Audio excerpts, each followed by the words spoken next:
What if I told you your salary is not designed to make you rich? Not because your boss hates you, not because you're not working hard enough, but because if it did, the entire system would start to break. And you're about to see why. Every month, the same ritual.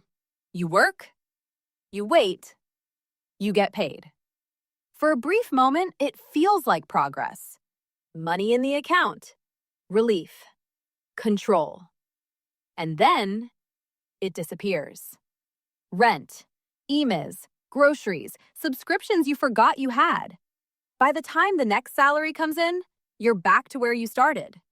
Reset. And most people assume this is just life.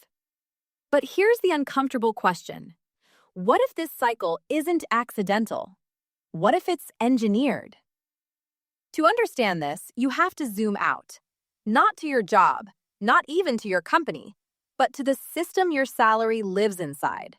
A system built on 3 simple rules. Spend consistently, borrow frequently, never fully escape. That's the loop, and your salary is the fuel. Let's start with something simple. Why are salaries paid monthly? It sounds normal, but it's actually very strategic. Monthly pay creates a predictable spending pattern. You don't think in years, you don't think in decades, you think in 30-day survival cycles. How do I get to the next paycheck? And once your thinking shrinks to that window, long-term wealth becomes invisible. You stop asking, how do I build assets? And start asking, can I afford this month? That shift alone changes everything. Now let's add the second layer, inflation. Every year, silently, your money loses value. 5%, 6%, sometimes more. It doesn't feel dramatic, but over time, it's brutal. Let's say your salary increases by 8% this year. Sounds good, but if inflation is 6%, your real gain is just 2%, and that's before taxes. So in reality, you're barely moving. You feel like you're climbing, but you're actually running on a treadmill. Now here's where it gets interesting, because your expenses don't stay constant. As your salary grows, your lifestyle quietly expands with it. Better phone, better house, better car. Not because you're reckless, because it feels reasonable. After all, you earned it. This is called lifestyle inflation, and it's one of the most effective traps ever created, because it doesn't feel like a trap. It feels like progress. Let's put numbers to it.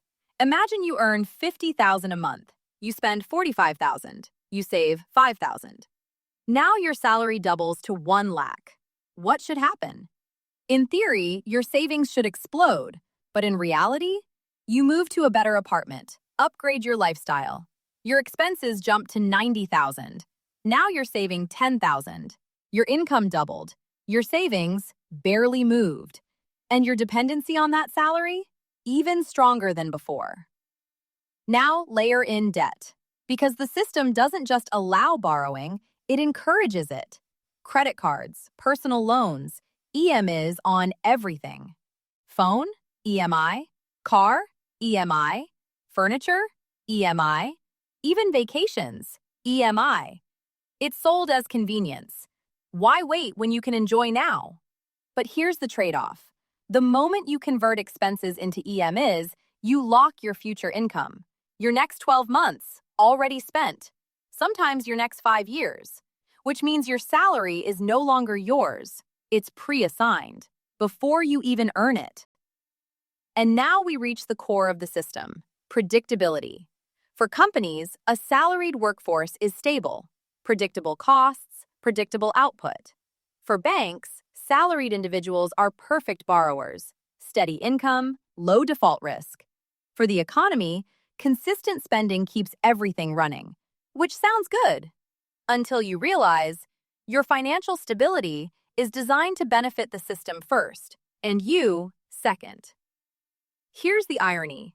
The more responsible you are, the better you become at following this system, the more valuable you are to it. You pay your EMIs on time. You upgrade slowly. You stay employed. You become ideal. Not wealthy, just reliable. Now compare this with how actual wealth is built. Not through salaries, but through assets.